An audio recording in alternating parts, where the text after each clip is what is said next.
Elevate your waistbands with a 4-part hook and bar closure. This closure was recommended for a willow skirt sewing pattern. The zipper construction for this pattern was a more high-end finishing technique, so we thought this closure matched that finishing nicely, instead of using a sew-in closure.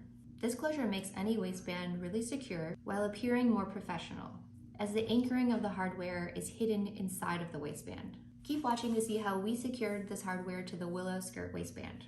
We're going to install this 4-part hook and bar. There's markings on the back and the front of where these closures are supposed to be installed. And we're going to start with the back waistband.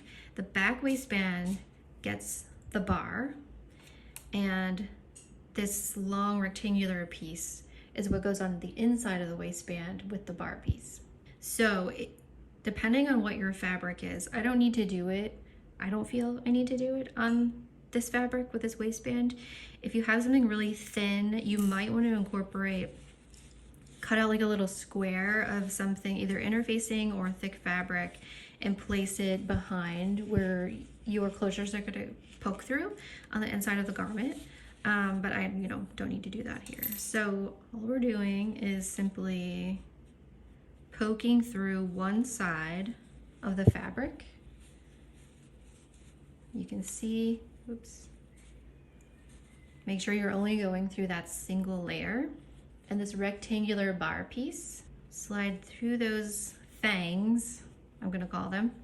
And you can either do this with your hand if you're strong enough. You might need a pair of pliers. You might have, I could do it with my hands. So I feel like I don't have the strongest hands. So I feel like anyone can do this. You might not need any type of assistance with a tool. So I'm just folding that in, and that's how that goes. If you're liking what you see, like this video and subscribe to our channel, and maybe even share it. Turn it right side out, and the bar side is installed. Now we're gonna do the inside of the front waistband, which is where the hook goes. The hook gets this wider rectangular piece here. When finished, this needs to hook onto this bar, right?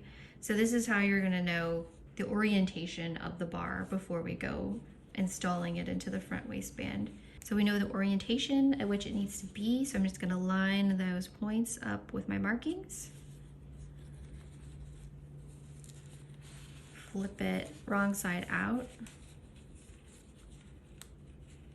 Again, if you have a thinner fabric or you need more reinforcement, place a little scrap square of fabric behind there.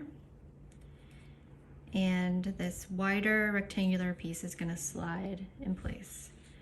And this one is a little harder for me to do with my hands, but I'm doing it. If you feel like you get it most of the way there, but not all of the way, you can pull out a pair of pliers and help yourself along and just clamp it down.